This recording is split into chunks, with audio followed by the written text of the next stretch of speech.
Daily Detroit is brought to you by the community. Support our work at patreon.com/dailydetroit. Hello, friends, and welcome to your Daily Detroit. We are back from the Labor Day weekend. I hope you all are rested and restored. It is a beautiful morning here in the city of Detroit on this Tuesday, September 2nd, 2025. Coming to you from our studio at Techtown, I am Jer Stays, and across the table from me is the, again, champion of the Hamtramck Yacht Canoe races. I am honored, representing Whiskey in the Jar in this race, Fletcher Sharpe. How are you? Finally dry. That I love the Yacht Club canoe races, but if you even if you're not racing, you get very wet. And the socks I wore yesterday, they're done. They're done. I have to throw them away. They're not going to dry ever again. Now, I've been a couple of times. I am definitely going again next year. I mentioned this on our Friday morning segment on WJR that this was happening. But for people who don't know, because I imagine people may tune in and not know, because the thing is that Hamtramck has no water touching it. Or no natural bodies of water touching it. It's a landlocked city. So I mentioned it to my father a few years ago, and he was like, how are you going to have boat races in a city that has no, water? And I was like, well, we get little boxcar derby carts that people make, push them down Joe's Campo, and he's like, where's the water come in? I'm like, people throw water balloons and, squirt guns. And I had a few friends show up this year for the first time. And they were like, oh, and they had maybe 10 or so balloons with them. Look, we got some balloons. And then right after they came by, someone had a full little cart that they were pulling full of balloons the size of my fist. And they were like, oh. And I'm like, yeah, people take this really seriously. And I went to those people like, hey, don't throw those at me until the races are over. Please throw those at other people until the races are done. And then you can hit me as much as you want. I just thought about this. Could the crowd impact this race by throwing more balloons at your competitor? I just realized this. Yes. That's actually a strategy of mine. If I have friends show up, I'm like, look, hey, you're welcome to throw balloons at whoever you want to. You can even hit me. Just when we're racing, do not throw at us. Throw at anyone you throw it at me anytime you want. But once the officials, on your marks, get set, look anywhere but me. I want to give a quick shout out to the team. It was myself, Matt, Callie, Buddy, and Chris, even though Chris did not run because he pulled his groin. Give a shout out to KDP at Whiskey in the Jar for long-time friend of the show, asking me to come back and do this again. It's fifth time, 1-2 times before. I'm glad to get the wheel back. And the coolest part for me, two of them. One is how the patrons of the bar. Obviously, every team who runs has their own bar.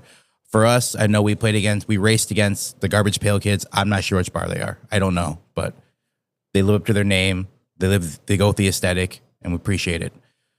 We also raced against Black Salt, the Folding Warehouse, and then we beat Kelly's in the final. I appreciate the naturehood aspect of it. I know I play in the soccer league. I know I'm playing the softball league, which are all neighborhood type things. I appreciate the neighborhood, yes, this is for fun, but also we're doing it strictly, Hamtramck-based businesses. You see names you recognize. I appreciate the camaraderie between most of the teams. I appreciate when the races are over, they pick up all the balloon shards from Joe's Campo. You look 5 minutes after the race ends, covered in water, balloon shards everywhere. 20 minutes later, the street is all the way clean because everyone, children, elderly people in between have all picked up shards of balloon. And I also appreciate how, I guess I forgot because I lost the last 2 years. Took the first 2 years of winning for granted. After we won, a mother and her daughter walked up and was like, we really, we like your team. You guys are running fast. Can my daughter take a picture with your lady runner and the wheel? And we were like, heck yeah, hop in here, whatever. Do you want the rest of them in the picture? She's like, actually, yes. So we got to huddle around, and there was a line of children who want to take a picture with the wheel and the boat. And it was just a cool feeling. And I'm also not going to turn down a free Twisted Tea for winning too. So If you offer me a free Twisted Tea, I might do a fair amount of stuff. I'm not going to even lie about that. I feel like I need to stock those in the studio so people know that when you're saying a boat, it's a boat on wheels. It's like a big derby car. And then when you say the wheel, that's the trophy. So the wheel Correct. The wheel is the trophy that they hand out. They hand out a few trophies. They hand out one for the worst boat, which I did not realize was a thing until this year. They hand out one for the coolest looking boat, because not every team who shows up is trying to win. Some people are trying to just be cool. I know the Tiki Bar, they one year had a drum kit on their boat. This year they had a full-on Tiki Bar with like actual alcohol that they could serve. I know Florian East had up their boat. They had actual like dispensers of like alcohol on their boat, so like they could shoot water or beer into the air if they wanted to. Black Salt built like an actual gothic, like it was cool. It was a cool looking boat. I didn't know physically how I would be able to get up and down quickly, but I was like, yo, that's a great boat. I'll say shout out to Sarah Hipple, who used to be on the team. Sarah works for Chrysler, so like building things is what she's really good at. So like, yeah, we had an engineer help engineer our boat to be as aerodynamically best as possible. It's literally just a boat, whiskey on the side. We push it up and down, and then we celebrate when we win. That doesn't minimize the impact that you and your teammates had. So, oh, for sure. Because you got to hustle out there. I saw the videos, man. I've seen you in person do it. Yeah, no, you got to run. And if you don't run, one of those little 7-year-olds who's like a up-and-coming baseball star will clock you in the side of the head with a balloon. And he will look at you and grin and be like, I got you.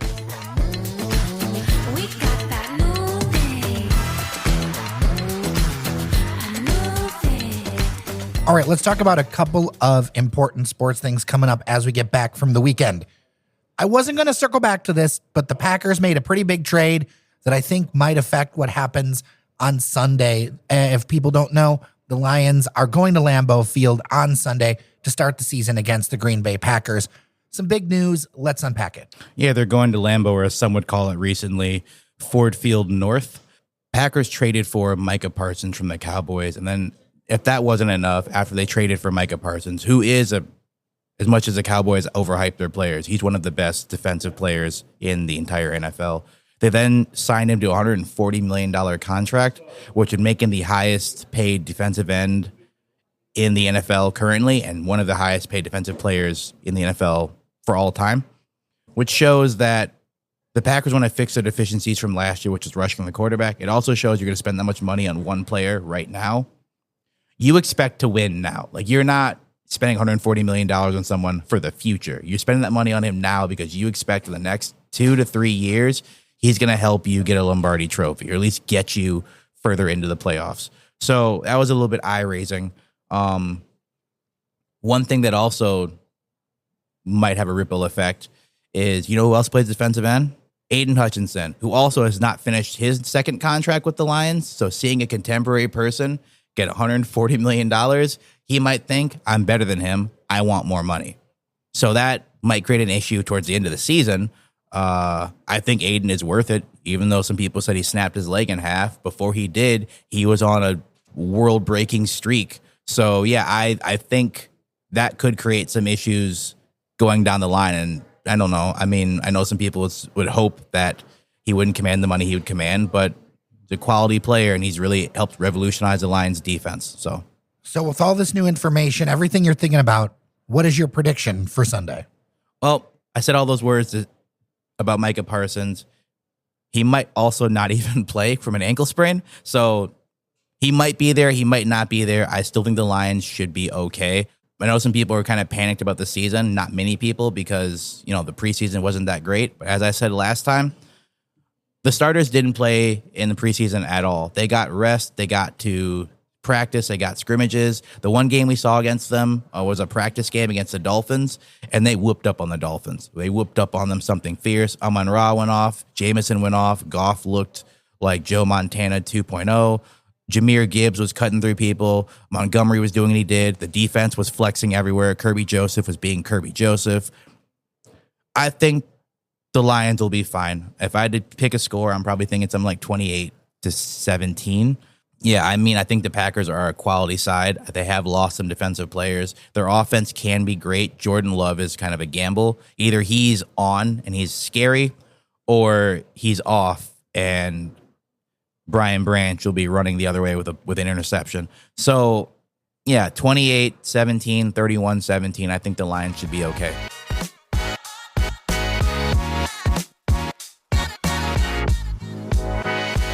Now, I want to check in with you on this for a while because the Tigers are having an amazing season. As a baseball fan, I could not be happier. But I want to get into, because you know these things, you understand the sports really well, what they're doing right. You know, maybe 3 things that they're doing right. And I'd like to nominate one to start is that the team, and I was a little bit worried that they didn't move much on the trade deadline. But the more I thought about it, the team looks good. The team looks like they're playing well together.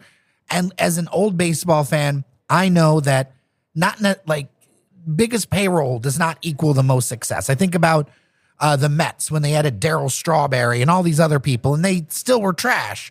So I wonder if one of those things is that the teams gelled together, and I wonder if they didn't make moves because they didn't. The front office didn't want to mess things up. Is that a valid theory? Yeah, I'd agree with that. It's a risk. It's a very big risk to count on, the power of friendship, essentially, to guide you through.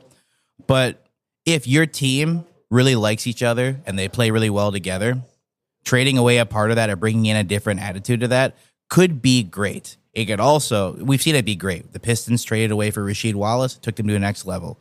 It could also be terrible. We've seen multiple times where they brought in players and the team is promptly tanked because a player didn't fit. So yeah, while some people were upset that the Tigers didn't bring anybody in, any big name player, I think the management was like, I think we have our pieces we need. Overall, they seem to be playing well together. They seem to like each other, as I'm sure people can attest. Your job is a little bit nicer when you like the person sitting next to you. The clubhouse looks like a team of people who like being next to each other. But there's more to it, right, Fletcher? Like, it's not just about the team gelling. There's got to be some talent. There's got to be some things going right. Oh, yeah. No, they have the best pitcher in baseball, Tarek Skubal, obviously. And they have a decent rotation. Obviously, the bullpen, it still makes you shake sometimes when they come in because we've seen Skubal have some really gems. And then the next thing you know, the next pitcher comes in, gives up 5 runs, and the Tigers end up having to lose that game. But pitching matters. If you have great pitchers, you can limit how much they can score, and then it just comes up to you to have to get in there and knock a few runs in. But having a legit ace like Skubal, who come playoff time, because the Tigers will make the playoffs, having an ace like that who can show up, dominate, and set the tone for everybody else, and everyone else just has to maintain water. Jack Flaherty has shown he's capable of being maybe not a Cy Young winner, but definitely an all-star. So it's in there with him. Charlie Morton, kind of similar. Yesterday wasn't really great with that grand slam he gave up. But, outside of that, they have players who can show you from the mound that they can get the ball from their hand to the catcher's glove for an out. So having something like that, having a good rotation will help carry your team a bit forward. And finally, it's kind of similar to last year. They aren't hitting great, but they're hitting all right for an entire team. And that means a lot. Maybe you're not getting the runs in the first and second and third and fourth and fifth inning, but maybe come the 7th, it's 0-0, 1-1. Torkelson finds a way to get a double, and then someone brings him around to score. Or, Dinger gets up there, hits a home run or something.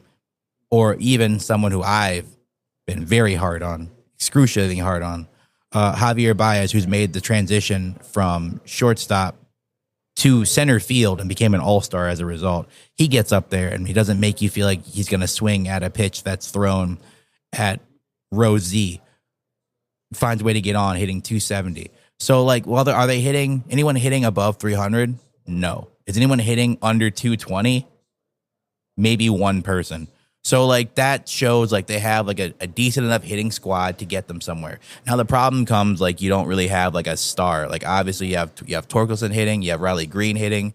You have Dinger hitting a bit. You have Javier Baez hitting a little bit. But, you don't have someone who's, watch out for that guy. He's batting 310, whatever. The Miggy effect is gone. There's no we have to walk this guy to get to someone else. They don't really have that in their lineup, but if they have a lineup full of hitters who on any given day can be the person to power the team forward. And even if they do falter a little bit, which I'm not trying to hope that they do, they built up such a big lead during the first half of the season, like such a big gap on all the other teams. They're fine. Like, you don't want them coasting into the playoffs because that kind of sends like a bad message, like, oh, we kind of run our last legs. But they built a gap for a reason, so there might have some maybe down periods just because the bats might maybe cool off a little bit. But that's fine. Like, that's kind of just what baseball is. It's a very nerve-wracking sport, but you love it. And when the Tigers are playing well, you love it even more. Well, if you've got thoughts on Hamtramck canoe races, the Detroit Lions, or the Detroit Tigers, how are you feeling? Because this season, we're getting to be in the home stretch now. We are in September.